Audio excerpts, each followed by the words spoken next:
그림에서와 같이 직사각형 모양의 똑같은 유리판 두 개가 있는데 왼쪽 끝은 붙어 있고 오른쪽 끝은 살짝 떨어져 있습니다. 이렇게 되게 되면 두 개의 유리판 사이에 공기층이 있겠죠. 이 공기층이 방막 측력화를 합니다. 이렇게 있는 유리판에 파장이 620나노미터인 단색광을 빛을 유리판 전체에 입사시키겠습니다.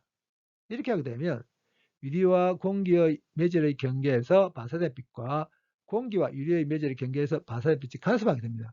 근데 그림을 보면 알겠지만 두 개의 유리판 사이에 어디를 선택하느냐에 따라서 공기층의 두께가 달라지죠. 이 말은 위치에 따라서 보강 간섭을 할 수도 있고 소멸 간섭을 할 수도 있다는 걸 뜻합니다.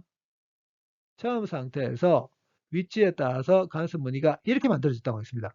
왼쪽 끝에는 어두운 무늬, 오른쪽 끝에는 밝은 무늬가 만들어졌는데 왼쪽 끝에 있는 어두운 무늬와 오른쪽 끝에 있는 밝은 무늬 사이에 어두운 무늬가 추가로 9개 더 있습니다. 그리고 이제는 위에 있는 유리판의 오른쪽 끝을 아래로 서서히 천천히 내리겠습니다. 그러면 어떤 일이 생기냐면 간섭 무늬들이 서서히 천천히 이렇게 오른쪽으로 이동합니다. 그러면서 간섭 무늬의 폭이 커집니다. 위에 있는 유리판의 오른쪽 끝을 내리기 시작해서 15초가 지난 순간에 보니까 이 어두운 무늬가 오른쪽 끝으로 옮겨왔다고 했습니다. 그 다음에 또 다른 15초가 지나서 보니까 이 밝은 무늬가 오른쪽 끝에 왔다고 하겠습니다. 이런 식으로 해서 오른쪽 끝에 있는 간섭 무늬가 밝은 무늬에서 어두운 무늬로, 그 다음에 어두운 무늬에서 밝은 무늬로 이렇게 바뀜으로 해서 최종 상태에서 간섭 무늬가 이렇게 됐다고 했습니다.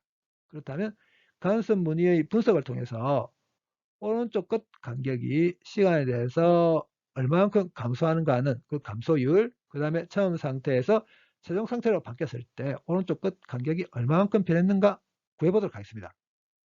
그림과 같은 유리판 배열에 단색광이 빛을 비추게 되게 되면 실제로는 위에 있는 유리판의 위쪽 면에서 반사가 생깁니다. 근데 이 위쪽 면에서의 반사는 생각하지 않겠습니다.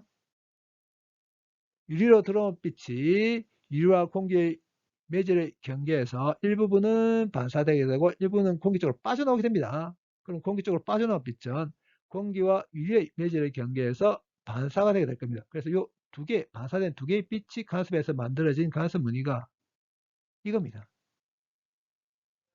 이 부분을 확대하겠습니다. 유리로 들어온 빛은 유리와 공기의 매질의 경계에서 일부분은 반사되게 되고 일부분은 공기 쪽으로 빠져나옵니다. 그 다음에 공기 쪽으로 빠져나온 빛은 공기와 유리의 매질의 경계에서 반사가 되게 됩니다. 그래서 이 두 개 반사된 빛이 바로 좀 전에 말한 이 두 개입니다. 그런데 여기서의 반사와 여기서의 반사는 다릅니다. 여기서의 반사는 어떤 반사냐면 굴절률이 큰 유리에서 굴절률이 작은 공기 쪽으로 가다가 반사가 일어난 게 여기서의 반사입니다. 그 다음에 여기서의 반사는 굴절률이 작은 공기에서 굴절률이 큰 유리로 가다가 일어난 반사가 여기서의 반사입니다. 굴절률이 큰 쪽에서 작은 쪽으로 가다가 매질의 경계에서 반사가 일어날 경우에는 반사에 대한 효과 생각할 필요가 없습니다. 그렇지만 굴절률이 작은 쪽에서 굴절률이 큰 쪽으로 가다가 매질의 경계에서 반사가 일어날 경우, 그러니까 여기서의 반사죠.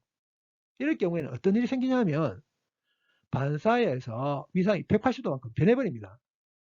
이걸 간단하게 어떻게 생각하면 되냐면 굴절률이 작은 쪽에서 큰 쪽으로 가다가 반사가 일어나게 되면 반사에 의해서 경고차가 반파장만큼 생긴다고 생각하면 됩니다. 그리고 반사된 이 두 개의 빛을 봅니다. 그런데 이 빛은 단순히 여기서 반사된 빛이죠. 그런데 이 빛은 어떻게 움직인 빛이냐면 일단 공기 중으로 들어온 빛이 공기와 유리의 매질의 경계에서 반사됨으로 해서 만들어진 빛이 이겁니다. 그러면 이 두 개의 반사된 빛을 본다고 했을 때 두 개의 빛이 움직인 거리가 다르죠. 경로차가 있다는 걸 뜻합니다. 이 간격 D라고 하겠습니다. 그러면 경로차가 이만큼이죠. ED에 해당됩니다.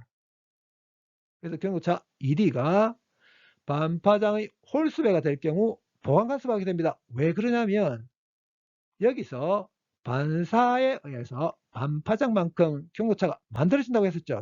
그래서 그것까지 다 고려하게 되면 경로차가 반파장의 홀수배가 될 경우 보강간섭하게 됩니다. 그렇다면 소멸간섭할 조건은 경로차가 파장의 정수배가 될 경우 소멸간섭하게 됩니다. 그러면 이제 간섭 무늬로 돌아가서 처음 상태의 간섭 무늬가 이렇게 만들어졌다고 했습니다. 처음 상태에서 두 유리의 오른쪽 끝 간격 DI라고 하겠습니다. 그렇다면 처음 상태에서 오른쪽 끝에 있는 이 간섭 무늬에 대한 경로차는 EDI겠죠. 그리고 오른쪽 끝에 처음 상태에는 밝은 무늬가 있습니다. 그 말은 보강 간섭한다는 뜻이죠. 그래서 처음 상태 오른쪽 끝에 보강 간섭하게 되니까 이걸 이용해야 되죠. 근데 밝은 무늬가 총 몇 개 있냐면 10개 있습니다. 그래서 10개가 있다고 해서 이 M에 10 대입하면 안 됩니다. 왜 그러냐면 제일 왼쪽 끝에 있는 밝은 무늬가 M이 0일 경우입니다. 그렇기 때문에 오른쪽 끝에 있는 밝은 무늬가 M이 10이 아니고 9에 해당됩니다. 그러니까 오른쪽 끝에 있는 밝은 무늬는 사수가 9인 밝은 무늬에 해당됩니다. 그래서 M에 9 대입하게 되면 어떻게 될 거냐면 9 플러스 2분의 1 돼서 결국은 가로 안을 정리하게 되면 9.5람다에 해당되죠. 그렇다면 처음 상태에서 두 개 유리판의 오른쪽 끝 간격이 어떻게 될 거냐면 이렇게 되게 될 겁니다. 그 다음에 이제 처음 상태에서 15초가 지난 순간 보도록 하겠습니다. 15초가 지났을 때는 오른쪽 끝에 어두운 무늬가 만들어져 있죠. 그럼 처음 상태에서 15초가 지났을 때 두 유리판의 오른쪽 끝 간격 DF라고 하겠습니다. 그렇다면 15초가 지났을 때 오른쪽 끝에 있는 간섭 무늬에 대한 경로차는 EDF에 해당되겠죠. 그리고 처음 상태에서 15초가 지났을 때 오른쪽 끝에 어두운 무늬가 만들어졌단 말은 소멸 간섭한다는 뜻이죠. 이걸 이용해야 되죠. 근데 어두운 무늬가 총 몇 개 있냐면 10개 있습니다. 제일 왼쪽에 있는 어두운 무늬가 M이 0일 경우입니다. 그렇기 때문에 제일 오른쪽에 있는 어두운 무늬가 M이 10인 경우가 아니고 9일 경우입니다. 그래서 이렇게 대입해서 처음 상태에서 15초가 지났을 때 오른쪽 끝 간격 DF가 이렇게 됩니다.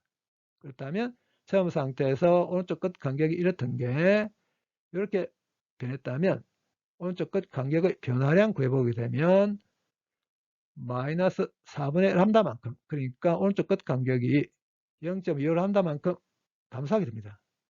근데 오른쪽 끝 간격이 0.25 람다만큼 감소하는 동안 걸리는 시간이 15초죠. 그렇다면 1초당 오른쪽 끝 간격이 얼마만큼 감소했는가 감소율 구해보도록 하겠습니다. 델타 T분의 델타 D. 그럼 델타 D가 마이너스 0.25 람다니까 델타 T 집어넣고 파장 집어넣어서 구해보게 되면 오른쪽 끝 간격은 1초당 10.3 나노메타만큼 감소하고 있습니다. 그 다음에 처음 상태에서 다중 상태로 바뀌었다면 오른쪽 끝 간격이 얼마만큼 변했는가? 근데 처음 상태에서 오른쪽 끝 간격이 어떻게 되는지 알고 있죠? 최종 상태에서 오른쪽 끝 간격을 df'이라고 했습니다. 그렇다면 오른쪽 끝에 있는 간섭 무늬에 대한 경로 차이는 이 df'일 거고 그 다음에 최종 상태에서 오른쪽 끝에 어두운 무늬가 만들어져 있죠. 소멸 간섭한다는 뜻입니다. 그리고 어두운 무늬가 총 몇 개냐면 7개입니다. 그럼 여기도 왼쪽 끝에 있는 게 0일 경우입니다. 그러면 오른쪽 끝에 있는 게 7이 아니고 6입니다. 그래서 6람다입니다. df' 2분의 6람다죠. 처음 상태에서 오른쪽 끝 간격이 이렇게 됐습니다. 최종 상태에서 오른쪽 끝 간격이 이렇게 되니까 처음 상태에서 최종 상태로 바뀌었을 때 오른쪽 끝 간격이 얼마만큼 변했는가 구합니다. 구해보게 되면 1.75 람다만큼 감소했습니다. 파장 집어넣어서 얼마만큼 감소했는가 구해보게 되면 처음 상태에서 최종 상태로 바뀌었을 때 오른쪽 끝이 1085 나노메타만큼 감소했습니다. 근데 이 단위를 마이크로메타로 바꾸면서 반올림 해버리게 되면 오른쪽 끝이 1.09 마이크로메타만큼 감소한 것에 해당됩니다.